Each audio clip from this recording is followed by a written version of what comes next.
y abrir 20. Izquierda se te corta muy pronto, tope fondo, tras izquierda de fondo con 80 y 70 vistas, izquierda 10 y 70 vistas, vámonos.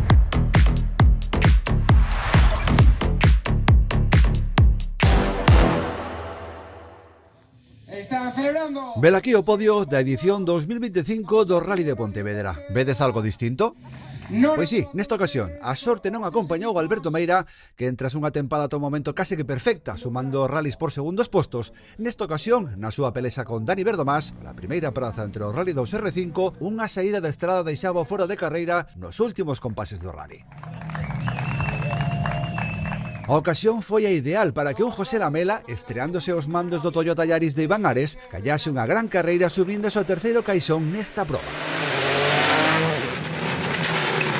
Por descontado, o ritmo amosado por Dani Verdomás daba ao piloto coruñés unha nova victoria ante o Rally 2 e un novo segundo posto tras un Víctor Senra incontestable que sumaba tamén unha nova victoria nunha cita do Campeonato Galego de Rallys. O do Hyundai World Rally Car só se deixaba 2 scratch de 8 posibles que ian parar nas mans de Verdomás. O trío de cabeza celebraba así un gran resultado nun rally no que por fin Choiva, salvo a véspera, deixou tranquilo o Campeonato Xunta de Galicia de Rallys.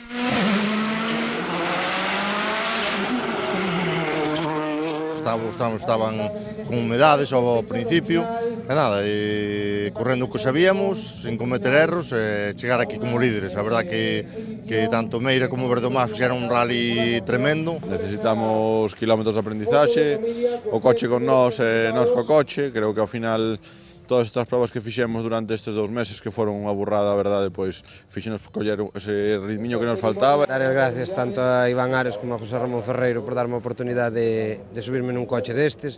Fixemos o que tiñamos na idea de facer, non sumar kilómetros, non facer ningún daño ao coche, e ao final sorprendime bastante, non? Porque desde, salvo o primer bucle, nos restos estuvemos moi cerca dos tempos de cabeza, sin ter experiencia nin ritmo con estes coches.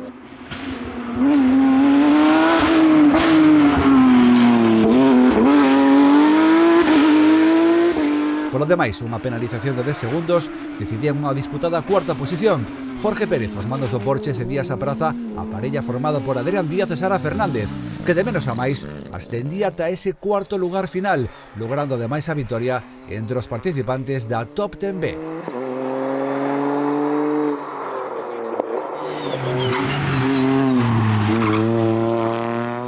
Moi contento, non? Sobre todo por recuperar as sensacións, por coller ritmo, por entender tamén un pouco máis o coche. Cada kilómetro que facemos creo que podemos ir cada vez máis rápidos.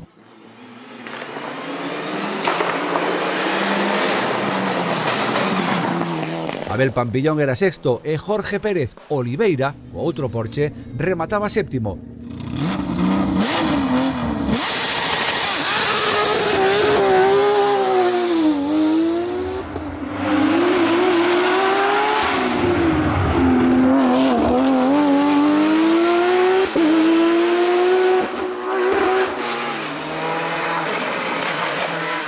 Diante de Alberto Nimo, os irmáns Iglesias e David Rivas e José Viéitez.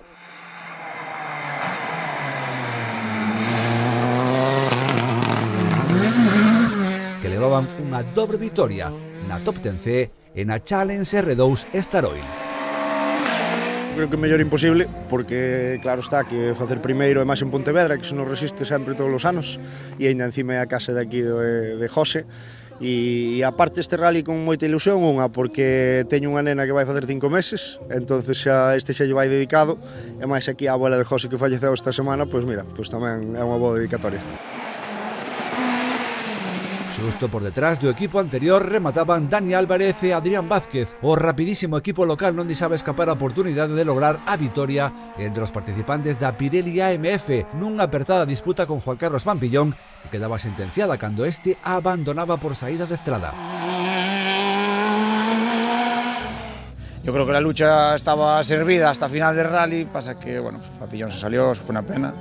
Las carreras son así, pero bueno, aquí estamos. Nosotros lo importante es que aquí estamos y 11º de general, que también es un orgullo para nosotros.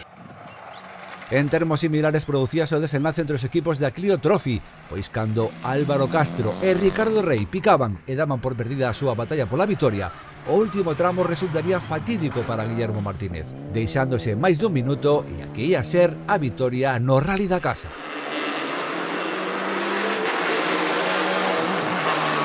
Pinchamos e perdemos 30, entonces nada, conformábamos co segundo posto, a verdad, non esperábamos a vitoria, pero bueno, desde aquí mandarlle ánimos a Gillo, que está facendo unha adaptación ao coche de 10, que nos fai correr a todos. Nesta ocasión, e tras tentalo varias veces, a sorte sorría a Adrián Torreiro e a Pedro Rivas. Unha reconfortante vitoria no volante FGA devolve aos do Peugeot 106 os postos que mereceran desde principio de tempada. Hoxe salimos a non fallar, pero ao mesmo tempo estábamos obligados a conseguir un resultado como este, que xa era necesario, e desde aquí dedicarlo a Jota, que é o que fai absolutamente todo porque estemos aquí, que non fai o coche, é moi merecido para ele.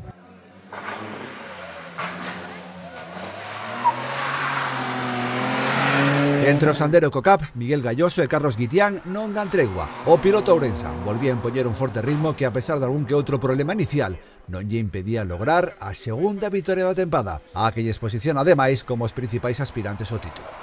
Parecía que non quería que acabásemos o rally, pero bueno, ao final salvamos os muebles e acabamos todos os tramos e cun resultado moi bo, así que a seguir adiante e facer o mesmo nas siguientes.